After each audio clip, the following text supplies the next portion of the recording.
हो पा पुन्हा एकदा भारत आणि पाकिस्तान आमने सामने आहेत. भारत आणि पाकिस्तानची क्रिकेट मॅच होणार आहे आणि तीसुद्धा 50 ओव्हरची. दोघांमध्ये किती टशन असतं किंवा किती प्रतिस्पर्धा असते जबरदस्त आपल्याला माहीत आहे. त्याच्यामुळे त्या मॅचमध्ये सुद्धा प्रतिस्पर्धा असणार आहे. काय पूर्ण न्यूज ऐकून घ्या. भारतीय टीम आणि पाकिस्तानी क्रिकेट टीम सध्या दुबईमध्ये आहेत आणि ते अंडर 19 एशिया कप खेळत आहेत. अंडर 19 एशिया कप दोघी टीम खेळत आहेत. जो कोणी उद्याची मॅच जिंकेल रविवारची तो वरच्या टॉपच्या पोझिशनमध्ये असेल. पण ह्या प्लेअरमधून आपल्याला भविष्याचे प्लेअर मिळतात. विराट कोहलीसुद्धा अंडर 19 टीमच्या कॅप्टन होता. अंडर 19 टीमच्या कॅप्टन होता. ह्या प्लेअरमधून मी सांगितलं भविष्यातले प्लेअर मिळतात.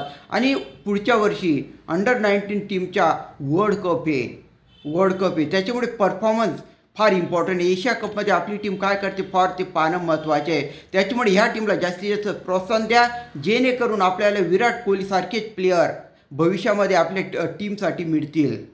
त्याच्यामुळे जास्तीत जास्त त्यांना प्रोत्साहन द्या. जास्तीत जास्त ही चांगली माहिती चांगली बातमी शेअर करा आणि अजून एकदा भारत पाकिस्तान मॅचचा आनंद घ्या आणि पहा तुम्ही उद्याच्या मॅचमध्ये काय काय घटना होतात त्या तुम्ही प्रत्यक्ष पहा.